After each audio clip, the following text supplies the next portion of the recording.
ಮುರುಡೇಶ್ವರ ಹೆದ್ದಾರಿಯಲ್ಲಿ ಭೀಕರ ದುರಂತ.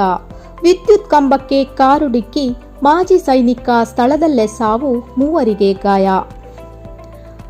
ಮುರುಡೇಶ್ವರ ಸಮೀಪದ ರಾಷ್ಟ್ರೀಯ ಹೆದ್ದಾರಿ 66ರಲ್ಲಿ ಶುಕ್ರವಾರ ಸಂಭವಿಸಿದ ಭೀಕರ ರಸ್ತೆ ಅಪಘಾತದಲ್ಲಿ ಮಾಜಿ ಸೈನಿಕರೊಬ್ಬರು ಮೃತಪಟ್ಟಿದ್ದು, ಮೂವರು ಗಾಯಗೊಂಡ ಘಟನೆ ನಡೆದಿದೆ.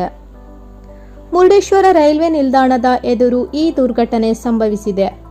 ಕೇರಳದಿಂದ ಮುರುಡೇಶ್ವರದತ್ತ ಬರುತ್ತಿದ್ದ ಕಾರು ಚಾಲಕನ ನಿಯಂತ್ರಣ ತಪ್ಪಿ ರಸ್ತೆ ಬದಿಯಲ್ಲಿದ್ದ ವಿದ್ಯುತ್ ಕಂಬಕ್ಕೆ ಡಿಕ್ಕಿ ಹೊಡೆದ ಪರಿಣಾಮ ಅಪಘಾತ ಸಂಭವಿಸಿದೆ ಎಂದು ತಿಳಿದುಬಂದಿದೆ. ಅಪಘಾತದ ವೇಳೆ ಕಾರಿನ ಮುಂಭಾಗದ ಸೀಟಿನಲ್ಲಿ ಕುಳಿತಿದ್ದ ಕೇರಳ ಮೂಲದ ಸಾಗರನಾಥ್ 40 ವರ್ಷ ಸತ್ವನಾಥ್ ಅವರ ಪುತ್ರ ಹಾಗೂ ಮಾಜಿ ಸೈನಿಕ ಗಂಭೀರ ಗಾಯಗೊಂಡು ಸ್ಥಳದಲ್ಲೇ ಮೃತಪಟ್ಟಿದ್ದಾರೆ.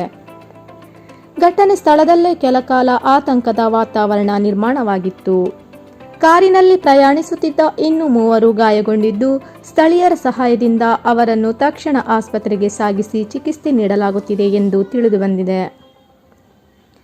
ಅಪಘಾತದ ಮಾಹಿತಿ ತಿಳಿದು ಮುರುಡೇಶ್ವರ ಪೊಲೀಸ್ ಠಾಣೆ ವ್ಯಾಪ್ತಿಯ ಪಿಎಸ್ಐ ಹನುಮಂತ ಬೀರಾದಾರ ಹಾಗೂ ಸಿಬ್ಬಂದಿ ಸ್ಥಳಕ್ಕೆ ಭೇಟಿ ನೀಡಿ ಪರಿಶೀಲನೆ ನಡೆಸಿದರು.